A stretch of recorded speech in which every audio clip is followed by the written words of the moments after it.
Okay, students, this is the second session what I'm taking up today. This is about the traditions of political theory. Traditions of political theory, which what are the approaches we come across? The first topic only I have mentioned all the approaches here: idealist, materialist, conservative, liberal, and radical perspectives. But in this session, I am going to explain only about the idealistic approach. So before that, let me give you an introduction about what is the meaning of the term traditions. Traditions are nothing but the philosophical, or it is also called classical.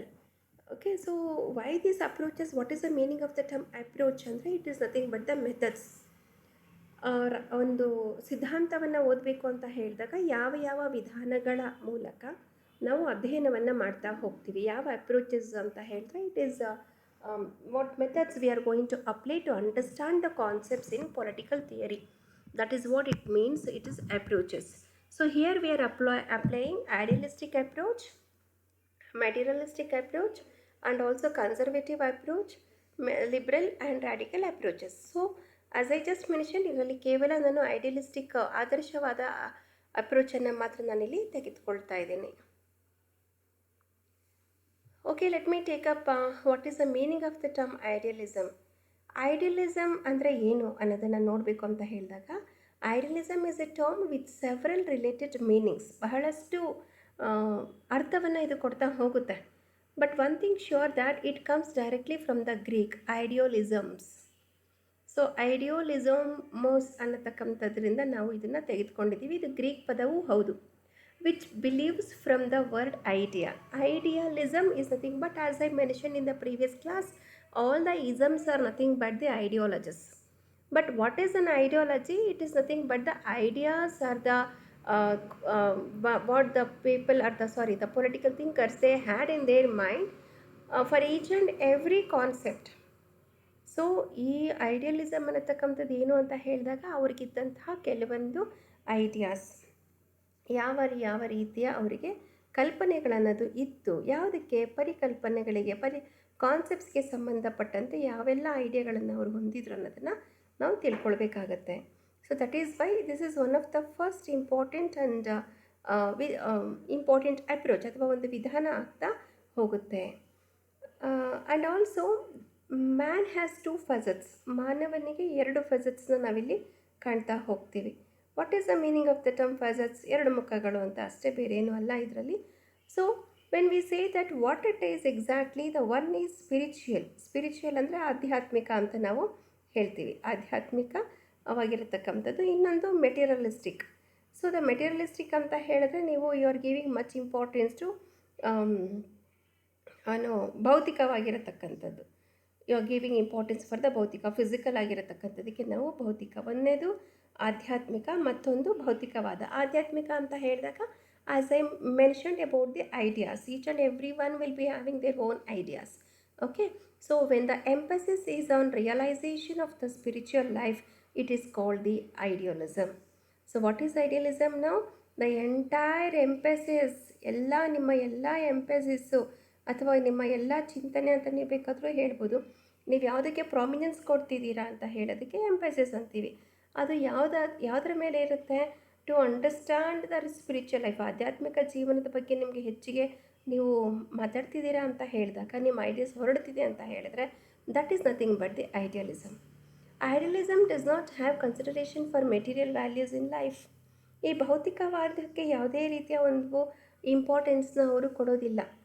ಯಾರು idealistic people, they have no any kind of attachment towards the materialistic values. ಭೌತಿಕ ಮೌಲ್ಯಗಳಿಗೆ ಅಲ್ಲಿಲ್ಲ ಯಾವುದೇ ರೀತಿಯ ಬೆಲೆ. To the idealist mind and soul rather than the matter and the body are more important. ಯಾವುದಕ್ಕೆ ಅವರು ಪ್ರಯತ್ನವನ್ನು ಅಥವಾ ಒಂದು ಮಹತ್ವವನ್ನು ಕೊಡ್ತಿದ್ದಾರೆ ಐಡಿಯಲಿಸ್ಟ್ಗಳು, ಆದರ್ಶವಾದಿಗಳು ಇಲ್ಲಿ ಅಂದರೆ ಮನಸ್ಸು ಮತ್ತು ಆತ್ಮ ಅಥವಾ ಆಧ್ಯಾತ್ಮಿಕತೆ ಮತ್ತು ಆತ್ಮಕ್ಕೆ ಹೆಚ್ಚಿನ ಒಂದು ಒತ್ತನ್ನು ಕೊಡ್ತಿದ್ದಾರೆ. ಆದರೆ ಮ್ಯಾಟರ್ ಯಾವುದಿರುತ್ತೆ, ಏನಾದರೂ ವಿಷಯ ಇರಬಹುದು, ಮ್ಯಾಟರ್ಗಾಗಲಿ ಅಥವಾ ಬಾಡಿಗಾಗಲಿ, ಭೌತಿಕ ಅಂತ ಹೇಳಿದಾಗ ಅದನ್ನೇ ಅದಕ್ಕೆ ಅವರು ಇಲ್ಲಿ ಯಾವುದೇ ರೀತಿಯ ಇಂಪಾರ್ಟೆನ್ಸ್ನ ಕೊಡ್ತಾ ಇಲ್ಲ. Okay, so what is an example for that? Let me take an example. To an idealist the concept of chair is important. ಐಡಿಯಲಿಸ್ಟಿಗೆ ಏನಾಗಿರುತ್ತೆ ಅಂತ ಹೇಳಿದ್ರೆ ಒಂದು ಚೇರ್ ಅಷ್ಟೇ ಅದನಿಗೆ ಇಂಪಾರ್ಟೆಂಟ್ ಆಗುತ್ತೆ. You could destroy all the chairs in the world but they could still exist in the mind. ನೀವು ಅವ್ರ ಕಣ್ಮುಂದೆ ಚೇರ್ ಅನ್ನೋದು ಅಂದರೆ ಐಡಿಯಾ ಅನ್ನೋದು ಏನಾಗಿದೆ, ಚೇರ್ ಇದೆ ನನ್ನ ಮುಂದೆ ಅಷ್ಟೇ. ಅವ್ರ ಮುಂದೆ ಚೇರ್ ಇದೆಯಾ ಇಲ್ವಾ ಅಥವಾ ಇಡೀ ಪ್ರಪಂಚದಲ್ಲಿರತಕ್ಕಂಥ ಎಲ್ಲ ಚೇರ್ಸ್ ನೀವು ಡಿಸ್ಟ್ರಾಯ್ ಮಾಡಿಬಿಟ್ರೂ ಸಹ ಅವ್ರ ಮೈಂಡಿಂದ ಆ ಚೇರ್ ಅನ್ನತಕ್ಕಂಥ ಪದವನ್ನು ನೀವು ತೆಗೆದುಹಾಕಲಿಕ್ಕೆ ಸಾಧ್ಯ ಆಗೋದಿಲ್ಲ. So the idea of a chair is a ultimate truth. The idea ಏನು ಅವ್ರ ಥಾಟ್ಸಲ್ಲಿ ಉಳ್ಕೊಂಡಿದೆ ಅದೇ ನಿಜವಾದ ಸತ್ಯ. That is why we are studying here idealism. But how are we going to connect this to political theory or else in the political science? For what things we connected, I'll explain you in all these things in the next slide. So who are the leaders of idealism? ಯಾವ ಲೀಡರ್ಸ್ನ ನಾವು ಕಾಣ್ತಾ ಹೋಗ್ತೀವಿ ಐಡಿಯಲಿಸಮಲ್ಲಿ? ಮೊದಲನೇದಾಗಿ Plato ಅವರ ideas ಅಥವಾ Plato ಅವರದ್ದು. ಎರಡನೇದಾಗಿ Saint Augustine and also Descartes, Berkeley, Kant, G Fichte, GW.F. Hegel, TH Green, B Bosanquet. ಇವರಿಷ್ಟು ಸಹ ನಾವು ಕಾಣ್ತಾ ಹೋಗ್ತೀವಿ. ಅವರ ಇಯರ್ಸ್ನ ಸಹ ಪಕ್ಕದಲ್ಲೇ ಹಾಕಿದ್ದೀನಿ. I don't think so I need to translate all these things into Kannada because you are able to understand the thinkers ನೇಮ್ಸನ್ನು ನಾವು ಟ್ರಾನ್ಸ್ಲೇಟ್ ಮಾಡೋಕ್ಕೆ ಸಾಧ್ಯ ಇಲ್ಲ. It remains the same thing and even ಅವರ ಪೀರಿಯಡ್ನು ಸಹ ನಾವು ಟ್ರಾನ್ಸ್ಲೇಟ್ ಮಾಡೋದು ಅವಶ್ಯಕತೆ ಇಲ್ಲ. ಸೊ ಐಡಿಯಲಿಸ್ಟ್ ಫಿಲಾಸಫರ್ಸ್ ಯಾರ ಚಿತ್ರ ಹಾಕಿದ್ದೀನಿ ಗೆಸ್ ಮಾಡಲಿಕ್ಕೆ ಸಾಧ್ಯ ಆದರೆ ಗೆಸ್ ಮಾಡಿ. ನೆಕ್ಸ್ಟು ಅಲ್ಲೇ ಇದೆ ಅವರ ಹೆಸರು ಸಹ. ಐಡಿಯಲಿಸ್ಟ್ ಫಿಲಾಸಫರ್ಸಲ್ಲಿ ಮೊದಲನೇದಾಗಿ in the west idealism dates as far back as ಪೈಥಾಗರಸ್ಗೆ ನಾವು ಇದಕ್ಕೆ ವಾಪಸ್ ಟ್ರೇಸ್ ಮಾಡಬೇಕಾಗತ್ತೆ. ಐಡಿಯಲಿಸಮ್ನ ತಿಳ್ಕೊಳ್ಬೇಕು ಅಂತ ಹೇಳಿದಾಗ this is none other than 600 BC. Plato first formalised idealism through his theory of the forms. What are the forms? Plato ಅವರು ಫಸ್ಟ್ ಇದನ್ನು ಐಡಿಯಲಿಸಮ್ನ ಅವ್ರು ಏನು ಮಾಡ್ತಾರೆ ನಮಗೆ ತಿಳಿಸ್ತಾ ಬರ್ತಾರೆ. Through his theory of the forms. ಇವ್ರ ಫಾರ್ಮ್ಸ್ ಏನು ಅಂತ ಹೇಳಿದ್ರೆ how the entire this is the society. Take an example, this is the society. So forms of the good ಅನ್ನೋದನ್ನು ಇಲ್ಲಿ ಹಾಕಿದ್ದಾರೆ. ಎಷ್ಟು ಗುಡ್ ಅಂತ ಹೇಳಿ ಹೈಯರ್ ಫಾರ್ಮ್ ಒಬ್ಬ ಮನುಷ್ಯನಿಗೆ ಅವನ ಒಂದು ಅಫ್ಕೋರ್ಸ್ ನಾಲೆಡ್ಜ್ ಮೇಲೆ ಅವರು ಅದನ್ನು ಏನು ಮಾಡ್ತಾರೆ, ಫಾರ್ಮ್ನ ಡಿವೈಡ್ ಮಾಡ್ತಾ ಹೋಗ್ತಾರೆ. So based on that even the society has been divided here. So higher forms where the king and the other highly qualified people will stay. Lower forms where ಇವರಿಗಿಂತ ಸ್ವಲ್ಪ ಕೆಳಗಡೆ ಇರತಕ್ಕಂಥವ್ರು ಇಲ್ಲಿರ್ತಾರೆ. ಮೆಟೀರಿಯಲ್ ಆಬ್ಜೆಕ್ಟ್ಸ್ ಇಲ್ಲಿ ನೋಡ್ತಾ ಹೋಗ್ತೀವಿ. ಕೊನೆಗೆ ಇಲ್ಲಿ ಕಾಣತಕ್ಕಂಥದ್ದು images.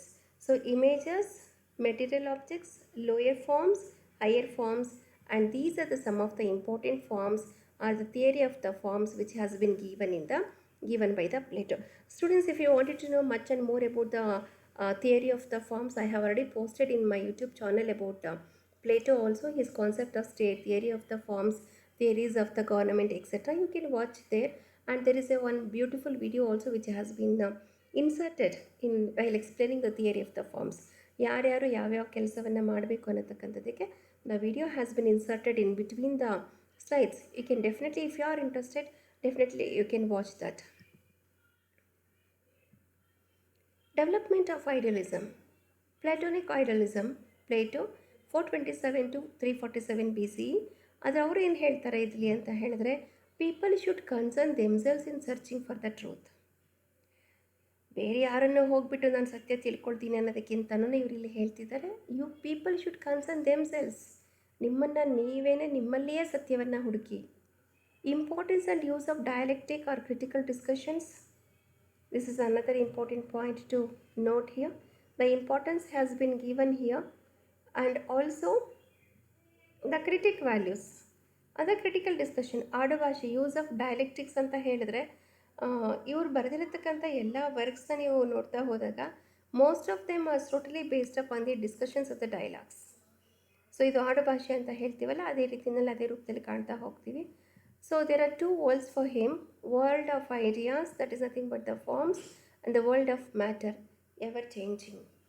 So people do not create knowledge. World of ideas ಅಂತ ಹೇಳಿದ್ರೆ ನಿಮ್ಮಲ್ಲಿರತಕ್ಕಂಥ ideas that is the forms what I have shown previous ಸ್ಲೈಡಲ್ಲಿ. ವರ್ಲ್ಡ್ ಆಫ್ ಮ್ಯಾಟರ್ ಅಂದರೆ ever changing. People do not create knowledge but rather they discover it. ಯಾರೂ ಸಹ ಜ್ಞಾನವನ್ನು ನಾವು ಹಾಗೆಯೇ ಕ್ರಿಯೇಟ್ ಮಾಡೋಕ್ಕೆ ಸಾಧ್ಯ ಆಗೋದಿಲ್ಲ. ಆದರೆ ಅವ್ರು ಏನು ಮಾಡ್ಬೋದು, ಅದನ್ನು ಡಿಸ್ಕವರ್ ಮಾಡ್ತಾ ಹೋಗ್ಬೋದು. ಅದನ್ನು ವಾಟ್ ಈಸ್ ಡಿಸ್ಕವರಿ ಅಂತ ನೋಡಿರ್ತೀರ ನೀವು mostly. Discovery is nothing but ಅನ್ವೇಷಣೆಯನ್ನು ಮಾಡಿಕೊಂಡು ಹೋಗ್ತಾ ಇರತಕ್ಕಂಥದ್ದು. Doctrine of reminiscence and the Meno is in the example of that. Religious idealism. So Plato ಅವರ ಚಿತ್ರವನ್ನು ಸಹ ನಾನು ಹಿಂದಿನ ಸೈಡಲ್ಲೂ ಸಹ ಕಂಡಿದ್ದೀರಾ, ಮತ್ತು ಇಲ್ಲೂ ಸಹ ನಾನು ಹಾಕಿದ್ದೀನಿ, ಕಾಣಿಸ್ತಾ ಇದೆ ನಿಮಗೆ. ಸೊ ಅವ್ರ ಚಿತ್ರ ಹೇಗಿದೆ ಅಂತ. Idealism has exerted considerable influence on the religion, God as universal good, idealism truth as universal good. So ಅದಕ್ಕೆ ನಾನು ನಿಮಗೆ ಹೇಳಿದೆ, ಪ್ಲೇಟೋ ಅವ್ರದ್ದು ಮತ್ತಷ್ಟು ವಿಷಯಗಳನ್ನ ನೀವು ತಿಳ್ಕೊಳ್ಬೇಕು about the Plato's ideal of the state ಅನ್ನೋದು ಹೇಗಿತ್ತು, ಜೊತೆಗೆ ಅವ್ರದ್ದು ideal of nature etcetera has to be totally known. ಅದರಲ್ಲಿ ನೀವು ನೋಡ್ತಾ ಹೋದರೆ ಇನ್ನೂ ಡೀಟೇಲಾಗಿ ಸಿಗುತ್ತೆ. ಬಟ್ ಇಲ್ಲಿ ಏನು ಹೇಳ್ತಾ ಇದ್ದೀನಿ ಅಂತ ಹೇಳಿದ್ರೆ, ಯಾವ ರೀತಿಯಲ್ಲಿ the idealism has totally influenced the religion. ಧರ್ಮಕ್ಕೆ ಅವರು ಹೇಗೆ ಹೆಚ್ಚಿನ ಒಂದು ಇಂಪಾರ್ಟೆನ್ಸ್ನ ಕೊಡ್ತಾ ಹೋಗ್ತಾರೆ ಅನ್ನೋದನ್ನು ಕಾಣ್ತೀವಿ. ರಿಲಿಜಿಯನ್, ಧರ್ಮ ಅಂದರೆ god as universal. So they have accepted God has the creator of the nature. Okay, that is there. So and idealism. What is an idealism? Truth is universal God. So universal good. ಸತ್ಯವೇ ನಿಮಗೆ ನೀವು. So you should know about the reality. That's it. That nothing else. So who developed this idealism? ನಾವು ರಿಲಿಜಿಯನ್ನ ನೋಡಿದ್ದೀರಾ, ಮತ್ತು ಇದು origin ನೋಡಿದ್ದೀರಾ. ಈ slide ಬಂದುಬಿಟ್ಟು ನಿಮಗೆ ಡೆವಲಪ್ಮೆಂಟ್ ಆಫ್ ದಿ ಐಡಿಯಲಿಸಮ್ ಬಗ್ಗೆ ಹೇಳುತ್ತೆ. ಮಾಡರ್ನ್ ಐಡಿಯಲಿಸಮ್ ಕಾಂಟ್ರಿಬ್ಯೂಟರ್ ಯಾರು ಅಂತ ಹೇಳಿದ್ರೆ ಜೋಸಿಯೋ ರಾಯ್ಸನ್ ಅವರು.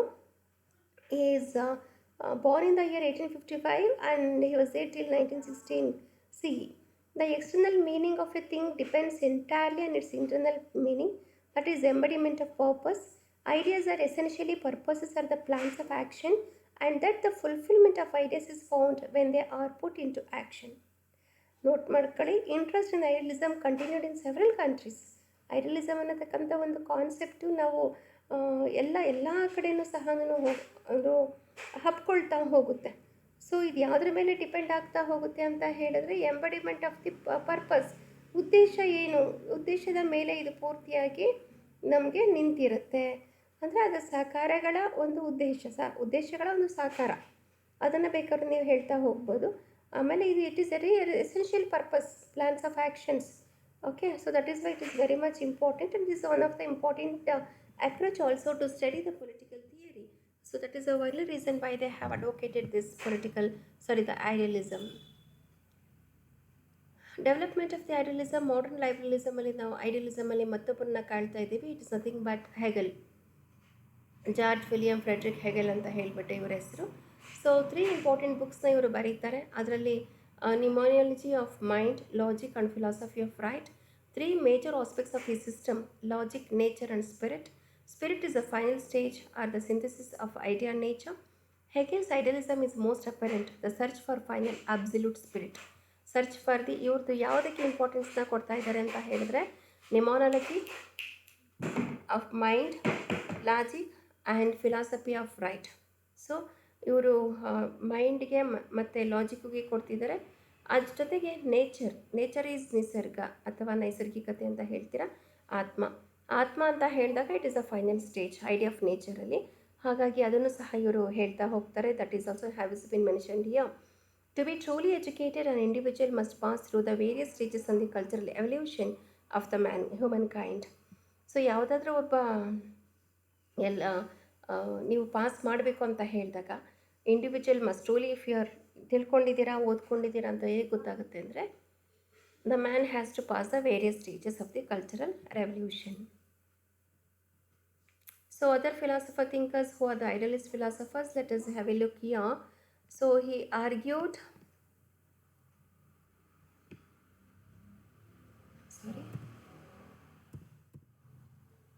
Augustine, he argued that what is real is a spiritual world, the flesh is only temporary. So ಏನು ಆರ್ಗ್ಯೂ ಮಾಡ್ತಿದ್ದಾರೆ ಅಂತ ಹೇಳಿದ್ರೆ, ವಾಟ್ ಈಸ್ ರಿಯಲ್, ಯಾವುದು ನಿಜವಾಗಿರುತ್ತೋ ಅದೇ ಸ್ಪಿರಿಚುವಲ್ ವರ್ಲ್ಡ್ ಆಗಿರುತ್ತೆ. ಸೊ ಅವೆಲ್ಲನೂ ಸಹ ಅದೇ ಆಧ್ಯಾತ್ಮಿಕವಾಗಿ ಬೆಳೆದಿರತಕ್ಕಂಥ ಒಂದು ಜ್ಞಾನವೇ ನಮಗೆ ಒಂದು ಐಡಿಯಲಿಸ್ಟಿಕ್, ಅದು ರಿಯಲಿಸ್ಟಿಕ್ ಆಗಿರುತ್ತೆ. ಉಳಿದಿದ್ದು ಅವರು ಬಾಡಿಗೆ ಕಂಪೇರ್ ಮಾಡ್ತಿದ್ದಾರೆ. Rest of the thing is totally flesh.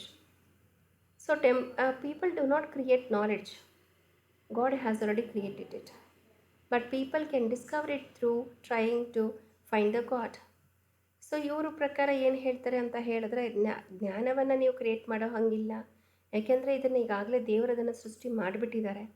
ಒಂದು ವೇಳೆ ನೀವೇನಾದರೂ ಹುಡುಕಬೇಕು ಅಂತ ಹೇಳಿದ್ರೆ ದೇವರನ್ನು ಹುಡುಕತಕ್ಕಂಥ ಪ್ರಯತ್ನವನ್ನು ಮಾಡಿ ಅಂತ ಹೇಳ್ತಾರೆ. ಸೊ ಅಕಾರ್ಡಿಂಗ್ ಟು ಡೆಸ್ಕ್ರೈಬ್ಸ್ ಅವರು ಏನು ಹೇಳ್ತಿದ್ದಾರೆ ಅಂತ ಹೇಳಿದ್ರೆ, result with the question of what was real and did he really exist, perhaps he was a dream. He finally concluded, I think before I am. I think therefore I am. Not before it is I, therefore I am.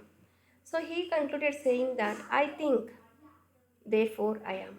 ನಾನು ಯೋಚನೆ ಮಾಡ್ತೀನಿ ಹಾಗಾಗಿ ನಾನಿದ್ದೀನಿ. Thinking and ideas are the ultimate truth. ಅವ್ರ ಪ್ರಕಾರ ನಾವೇನು ಯೋಚನೆ ಮಾಡ್ತೀವಿ, ನಮ್ಮಲ್ಲಿರತಕ್ಕಂಥ ಆದರ್ಶ ಗುಣಗಳು ಏನಿರುತ್ತೆ, ನಮ್ಮ ಕಲ್ಪನೆಗಳು ಏನಿರುತ್ತೆ, ಥಾಟ್ಸ್ ಏನಿರುತ್ತೆ, ಅವೇನೇ ನಿಜವಾದಂತಹ ಸತ್ಯ. ಅಕಾರ್ಡಿಂಗ್ ಟು ಜಾರ್ಜ್ ಬೆರ್ಕೆಲೆ ಅವ್ರು ಏನು ಹೇಳ್ತಿದ್ದಾರೆ ಅಂದರೆ, Berkeley claimed that only the conscious minds and ideas perceptions are reality. ಅಂದರೆ ಕಾನ್ಷಿಯಸ್ ಆಗಿರತಕ್ಕಂಥ ಒಂದು ಮೈಂಡ್ ಏನಿರುತ್ತೆ ಅದು ಐಡಿಯಾ ಮತ್ತು perceptions is nothing but whatever you perceive, that is the real. The external world is a collection of perceptions we mistakenly call physical reality. So outside external world ಏನಿದೆ ಅದು ಅದೇನಾಗಿರುತ್ತೆ, collection of the ಪರ್ಸೆಪ್ಷನ್ಸೇ ಆಗಿರುತ್ತೆ. ಅಷ್ಟೇ ನಾವು ಅದೇನಂತ ಕರಿತೀವಿ, physical reality ಅಂತ ನಾವು ಅದನ್ನು ಕರೀತಾ ಹೋಗ್ತೀವಿ. ಫಾರ್ ಬೆರ್ಕೆಲೆ ಅವ್ರದ್ದು all the things we perceive around us are nothing more than bundles of our perceptions. So finally, in Berkeley's idealism, he included two important elements. One is objective and the other one is subjective. What is subjective now? All we know are our own ideas. ನಮಗೇನೆಲ್ಲ ವಿಷಯಗಳು ಗೊತ್ತಿದೆ ಅವೆಲ್ಲ ನಮಗೆ ಏನು ಬೇಕೋ ಅಷ್ಟೇ ನಮಗೆ ಗೊತ್ತಿರುತ್ತೆ. That is our own ideas. What is objective? Independent of our perception. ಅಲ್ಲಿರತಕ್ಕಂಥ ನಮ್ಮ ಪರ್ಸೆಪ್ಷನ್ ಏನಿದೆ ಅದಕ್ಕಿರತಕ್ಕಂಥ ಒಂದು ಸ್ವಾತಂತ್ರ್ಯ. So continued here, Berkeley is thought argued that all objects are bundles of perceptions. ಏನೆಲ್ಲ ಆಬ್ಜೆಕ್ಟ್ಸನ್ನು ನಾವು ಕಾಣ್ತಾ ಇದ್ದೀವಿ ಅವೆಲ್ಲನೂ ಸಹ it is a bundle of the perceptions. Example ಸಹ ಕೊಟ್ಟಿದ್ದಾರೆ ಇದರಲ್ಲಿ. ಸರ್ಟೆನ್ ಕಲರ್ ಇರ್ಬೋದು, taste, smell, figure and consistency go together and are one distinct thing given by the name apple. So ನೀವು ಆ್ಯಪಲ್ ಅಂತ ಹೇಳಿದಾಗ ಒಬ್ಬೊಬ್ಬರು ಒಂದೊಂದನ್ನು ಕಲ್ಪನೆ ಮಾಡ್ಕೊಳ್ಳೋದಕ್ಕೆ ಸಾಧ್ಯ ಇಲ್ಲ, isn't it? So everybody should assume in such a way that that is a reality. Apple is an apple. You cannot imagine some other fruit and think about that and imagine as an apple. So here it is, given the wonderful example of understanding, this is our ideas. So what is an idea? Idea is, it remains the same about any one of the concept, because perceptions can exist only in a mind. Apple ಅಂತ ಹೇಳಿದ ತಕ್ಷಣ ನಮ್ಮ ಮನಸ್ಸಿಗೆ ಏನು ಬರುತ್ತೆ, ನಮಗೆ ಗೊತ್ತಾಗ್ತಾ ಹೋಗುತ್ತೆ, ಹೌದು ಆ್ಯಪಲ್ ಅಂದರೆ ಹೀಗೆ ಇರುತ್ತೆ, ಅದರ ಬಣ್ಣ ಹೀಗಿರುತ್ತೆ, ಅದರ ಕಲರ್ ಹೀಗಿರುತ್ತೆ, ಅದರ ಟೇಸ್ಟ್ ಅನ್ನೋದು ಹೀಗಿರುತ್ತೆ. So that is why the ideas will flow like anything. So you cannot relate the ideas for the same thing. What ideas ಯಾವುದಕ್ಕೆ ಸಂಬಂಧಪಟ್ಟಂತೆ ಇದು ಎಕ್ಸಾಂಪಲು ಹಣ್ಣಿದ್ದು ಕೊಟ್ಟಿರ್ಬೋದು, ಅದರ ideas about the state, government and also about the nature, elements of the state, sovereignty, ಇವುಗಳಿಗೆ ವಿಷಯಕ್ಕೆ ಸಂಬಂಧಪಟ್ಟಂತೆ ನಾವು ಒಂದೇ ಮೆಥಡಾಲಜಿನಲ್ಲಿ ನೋಡ್ತಾ ಹೋಗ್ತೀವಿ. If I ask you all what is the meaning of the term political science, you people will be having what picture comes to your mind. You may say that, some may say that it is about the prime minister, chief minister, the politician, and it might be about any other physical boundaries like Vidhana Saudha, parliament, likewise Rashtrapati Bhavan, Rajya Bhavan, ಇವೆಲ್ಲನೂ ಬರುತ್ತೆ. So that is what, this is the reality. Okay, that is what he says here, that is about the reality. So ಎರಡನ್ನೂ ಹೇಳಿದೆ, ಒಂದು ನಮಗೆ ಬರತಕ್ಕಂಥ ಒಂದು ಆಲೋಚನೆಗಳು ಎಲ್ಲರದ್ದು ಒಂದೇ ಇದೆ, ಮತ್ತೊಂದು ಫಿಸಿಕಲ್ ಆಗಿ ನಾವೇನೇನು ಇಮ್ಯಾಜಿನ್ ಮಾಡ್ಕೊಳ್ತಾ ಇದ್ದೀವಿ, ಎರಡನ್ನೂ ಹೇಳಿದ್ದೀವಿ. Both subjective as well as the objective here. So the next is about idealistic theory of the state. The state has many aspects: sociological, political, economic, historical, legal, psychological, biological, and ethical. According to idealism, its moral aspect outweighs all the other aspects. So ಈ state has, ನನಗಾಗಲೇ ರಾಜ್ಯ ಅಂತ ತೊಗೊಂಡಾಗೋಗಿದೆ ಒಂದು ಆಸ್ಪೆಕ್ಟ್ನ. ಯಾವ್ಯಾವ ಆಸ್ಪೆಕ್ಟ್ಸಲ್ಲಿ ನಾವು ಕಾನ್ಸೆಪ್ಟ್ನ, state is a concept and what are the aspects ಅಂತಂದರೆ, are what are the factors ಅಂತ ಹೇಳಿದಾಗ, ಸಾಮಾಜಿಕ, ರಾಜಕೀಯ, ಆರ್ಥಿಕ, ಐತಿಹಾಸಿಕ ಮತ್ತು ಕಾನೂನಾತ್ಮಕ, ಸೈಕಲಾಜಿಕಲ್, ಯು ಟ್ರಾನ್ಸ್ಲೇಟ್, ಜೀವಾತ್ಮಕ and ethical. Ethical is morality, ನೈತಿಕತೆ. ಸೊ ಇವೆಲ್ಲವನ್ನು ಸಹ ನೋಡ್ತಾ ಬರ್ತೀವಿ. So according to idealism it's moral aspect always ಇದರ ಐಡಿಯಲಿಸಮಲ್ಲಿ ಇರತಕ್ಕಂಥ ಒಂದು ಮಾರಲ್ ಆಸ್ಪೆಕ್ಟ್ ಅನ್ನೋದು ಏನು ಮಾಡುತ್ತೆ, ಬೇರೆ ಎಲ್ಲನೂ ಸಹ ಅದು ಔಟ್ವೇ ಮಾಡ್ತಾ ಹೋಗುತ್ತೆ. The state is fundamentally and essentially the supreme means of good life and only secondarily an association for legal action or an agency for the better production and the distribution of wealth. The state is a fundamentally and essentially the supreme means ಯಾವುದಕ್ಕೆ, good ಲೈಫ್ಗೆ. So ಯಾಕೆ state ಇದೆ ಅಂತ ಹೇಳಿದ್ರೆ, we just want to lead a good life, thus only reason why do we need a state. ಅದಾದಮೇಲೆ ಬರತಕ್ಕಂಥದ್ದು state ಅಂದರೆ legal actions ಇರುತ್ತೆ, it's an association, everything is totally secondary part. What is the primary part and what is the fundamental part of the state is, it is there for the sake of to provide the good for the people. Okay, and also it is an agency for the better production and the distribution of the wealth. And thus political philosophy here thus becomes an ethical study. The main tenets of the idealist ethical theory of the state. It views man as a social or political animal in the sense of he can develop his potentialities through a member of the state. The idealistic theory conceives the state as fundamentally an ethical association. There can be no opposition between the individual and the state. The idealist theory credits the state with a life, personality, and will of its own, distinct from the transcending the lives, personalities, and the wills of its citizens. So what does it mean? Once again ನಾವು ಏನು ಹೇಳ್ತಿದ್ದಾರೆ ಇದರಲ್ಲಿ idealist theory, ethical ಥಿಯರಿನಲ್ಲಿ ಅಂದರೆ, ಆತ views of ಮ್ಯಾನನ್ನು ಹೇಗೆ ನೋಡ್ತೀವಿ, ರಾಜಕೀಯವಾಗಿ ಮತ್ತು ಸಾಮಾಜಿಕವಾಗಿ ನಾವು ಕಾಣ್ತಾ ಹೋಗ್ತೀವಿ. And also how it develops is potentialities. So is a member of the state and we also looking, ಅವನು ಹೇಗೆ ಬೆಳೀತಾ ಹೋಗ್ತಾನೆ ಸಾಮಾಜಿಕವಾಗಿ ಮತ್ತು ರಾಜಕೀಯವಾಗಿ ಅಂತ ನಾವು ಕಾಣ್ತೀವಿ.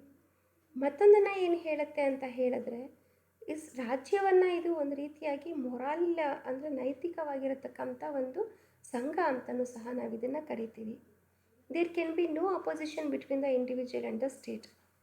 ಅಲ್ಲಿ ಏನಾಗ್ತಿದೆ ಅಂತ ಹೇಳಿದ್ರೆ, ಒಬ್ಬ ಪ್ರಜೆಗಾಗಲಿ ಮತ್ತು ರಾಜ್ಯಕ್ಕಾಗಲಿ ಯಾವುದೇ ರೀತಿಯ ಒಂದು ವಿರೋಧಾತ್ಮಕ ಅನ್ನೋದು ಕಾಣೋದಿಲ್ಲ. So idealistic theory credits the state with a life, personality ವ್ಯಕ್ತಿತ್ವ ಮತ್ತು ಒಂದು ಜೀವನವನ್ನು, ಆಮೇಲೆ ಇದಕ್ಕೆ transcending the lifes, personalities and wills of the citizens will be provided through the state. So ನಮಗೆಲ್ಲ ಉತ್ತಮವಾಗಿರತಕ್ಕಂಥ ಜೀವನ ಎಲ್ಲಿ ಸಿಗುತ್ತೆ ಅಂತ ನೀವು ಕೇಳಿದ್ರೆ, you may say that in my family, or you may dream about the other nation also. Remember, even when you dream about the other nations, that is also A state. So we cannot even imagine the life of the human beings here outside the state. ಹಾಗಾಗಿ personalities ಇರ್ಬೋದು, wills of the citizens and even his own wishes, everything will be totally satisfied in the state. So this is the last few slides what I have given here. Idealism is considered as the oldest systematic philosophy way back during the time of the ancient Greece. ಅಂದರೆ ನಾನು ಈಗಾಗಲೇ ಫಸ್ಟಲ್ಲೇ ಹೇಳ್ದಂಗೆ, Plato ಅವರ ಒಂದು ಪೀರಿಯಡ್ಗೆ ನಾವು ವಾಪಸ್ ಹೋಗಬೇಕಾಗತ್ತೆ. ಇದು ಇಸ್ ಎ ಸಿಸ್ಟಮ್ಯಾಟಿಕ್ ಫಿಲಾಸಫಿ, ಅದೇನು ಗೊಂದಲ ಇಲ್ಲ, ಇಲ್ಲಿ ಕನ್ಫ್ಯೂಷನ್ಸ್ ಇಲ್ಲ. ಬಹಳ ಸಿಸ್ಟಮ್ಯಾಟಿಕ್ ಆಗಿ ವ್ಯವಸ್ಥಿತವಾಗಿ ಬೆಳೆಸಿ ಬಂದಿರತಕ್ಕಂಥ ಒಂದು ಸಿದ್ಧಾಂತ. From the ancient times until the modern era, idealism has been a dominant philosophical influence, and even though that influence has been diminished at times, it is still a major philosophy and stands as an alternative to our contemporary materialistic culture. So ಇದನ್ನು ಆವಾಗ ನಾವು Asian ಪೀರಿಯಡಿಗೆ ಅಷ್ಟೇ ಇದು ಸೀಮಿತ ಅಂತ ಹೇಳೋಕ್ಕೆ ಸಾಧ್ಯ ಇಲ್ಲ. ಇವತ್ತಿಗೂ ಸಹ ಐಡಿಯಲಿಸಮ್ ಅನ್ನತಕ್ಕಂಥದ್ದು ಬಹಳ ಇಂಪಾರ್ಟೆಂಟು. ಕಾಲಕ್ರಮೇಣ ಸ್ವಲ್ಪ ಮಟ್ಟಿಗೆ ಅದನ್ನು ನಾವು ಅದಕ್ಕೆ ಇಂಪಾರ್ಟೆನ್ಸ್ನ ಕೊಡದೆ ಹೋದರೂ ಸಹ ಇವತ್ತಿಗೂ ಸಹ ಅದೇನಾಗ್ತಿದೆ, ತನ್ನದೇ ಆದಂತಹ ಒಂದು ಮಹತ್ವವನ್ನು ಉಳಿಸ್ಕೊಂಡಿದೆ. ಇಂಥ ಸಮಕಾಲೀನ ಒಂದು ಸಮಯದಲ್ಲೂ ಸಹ ನಾವು ಇದು ಉಳಿಸ್ಕೊಂಡಿರೋದನ್ನು, ಅದರ ಒಂದು ಪ್ರಯಾರಿಟಿನ ನಾವು ಇವತ್ತಿಗೂ ಸಹ ಕಾಣ್ತಾ ಇದ್ದೀವಿ ಅನ್ನೋದನ್ನು ಅವರು ಹೇಳ್ತಾ ಇದ್ದಾರೆ. In terms of American philosophical thought, idealism has A long history. ಇದಕ್ಕೆ ತನ್ನದೇ ಆದಂತಹ ಅತಿ ಹಳೆಯದಾದಂತಹ ಒಂದು ಇತಿಹಾಸ ಇದೆ. And educational ideology was greatly influenced by the German idealism. We come across many idealisms. ಬಹಳಷ್ಟು ಐಡಿಯಲಿಸಮ್ಸ್ನ ಕಾಣ್ತಾ ಹೋಗ್ತೀವಿ. ಅದರಲ್ಲಿ ಎಜುಕೇಷನಲ್ ಐಡಿಯಲಿಸಮ್ ಸಹ ನಾನು ಒಂದು ಎಕ್ಸಾಂಪಲ್ ಆಗಿ ತೆಗೆದುಕೊಂಡಿದ್ದೀನಿ. Idealistic believes that ideas are only true reality. ಐಡಿಯಲಿಸ್ಟ್ಗಳು ಮಾತ್ರ ಬಹಳಷ್ಟು ಒಂದು ರಿಯಾಲಿಟಿಗೆ ಅವರು ಒತ್ತನ್ನು ಕೊಡ್ತಾ ಇರ್ತಾರೆ. There are two most influential proponents of idealism, like Plato and Kant. Plato was developed one of the most historically influential philosopher of the education also. So ಅವರು Plato ಅವರು ಇದಕ್ಕೆ ಇಲ್ಲೂ ಸಹ ನೇಮ್ ಪ್ಲ್ಯಾನ್ ಎಜುಕೇಷನ್ಗೂ ಸಹ ಪ್ರಯಾರಿಟಿನ ಕೊಡ್ತಾರೆ. ಕಾರಣ ಏನು ಅಂತ ಹೇಳಿದ್ರೆ that you have to study and read and watch my videos in the YouTube. Philosopher king ಇರ್ಬೋದು, priority for the education of the Plato and all. So that is how the same thing is applied here also. There is nothing else, ಬೇರೆ ಏನೂ ಅಲ್ಲ. ಅದನ್ನು ಇಲ್ಲೂ ಸಹ apply ಮಾಡ್ತಾ ಹೋಗ್ತೀವಿ. Philosopher ಕಿಂಗ್ಗೆ education ಎಷ್ಟು ಮಹತ್ವ, ಸಮಾಜದಲ್ಲಿ ಯಾರಿಗೆ ಎಜುಕೇಷನ್ ಕೊಡಬಾರ್ದು ಅಂತ ಅವರು ಹೇಳಿದ್ದಾರೆ. This entry discusses philosophical idealism as a movement chiefly in the 18th and the 19th centuries, although anticipated by certain aspects of 17th century philosophy and continuing into the 20th century also. So laws, the expression of passionless reason, are not merely as the command of a human sovereign. The general tendency of the idealist theory is regarded as a state as a self-sufficient entity, and thereby to identify it with the whole of the society. The state is based on will, not on force. ರಾಜ್ಯ ಯಾವುದ್ರ ಮೇಲೆ ಕಟ್ಟಿದ್ದೀವಿ ನಾವು? Will ಅಂದರೆ ಜನರ ಇಚ್ಛೆಯ ಮೇಲೆ ಕಟ್ಟಿದ್ದೀವಿ ವಿನಃ ಅದು ಫೋರ್ಸ್ ಮೇಲೆ ಅಲ್ಲ ಅಂತ. So here I have completed about the idealistic approach ಅಥವಾ traditions of the theory. So finally I would like to say, concluding that ideas, this idealistic theory focuses much and more. ಯಾವುದ್ರ ಮೇಲೆ ಇದು idealistic theory ಅನ್ನೋದು ನಿಂತಿರುತ್ತೆ ಅಂತ ಹೇಳಿದ್ರೆ, it is about the same thing once again ideas. Okay, ಎಲ್ಲ ರೀತಿಯ liberal ethics ideas ಮೇಲೆ ಅದಕ್ಕೆ ಸಂಪೂರ್ಣವಾಗಿ ನಿಂತಿರುತ್ತೆ. So let me conclude here saying that this is what the idealistic theory ಅಂತ ಹೇಳಿಬಿಟ್ಟು ಇಲ್ಲಿಗೆ ನಾನು ಕನ್ಕ್ಲೂಡ್ ಮಾಡ್ತೀನಿ. ಬೇರೆ ಒಂದು ಸ್ಲೈಡಲ್ಲಿ ಅಥವಾ ಪಿ ಪಿ ಟಿನಲ್ಲಿ I'll give you about the other aspects or the other approaches also. So this is about man and the approaches, the idealistic theory or the idealism in the political theory. And especially one more thing I would like to say here, this idealistic approach is even today it is taking its own position in the international politics also. International ಪಾಲಿಟಿಕ್ಸಲ್ಲೂ ಸಹ ನಾವು ಇದನ್ನು ಬಹಳಷ್ಟು ಕಾಣ್ತಾ ಇದ್ದೀವಿ. Thank you.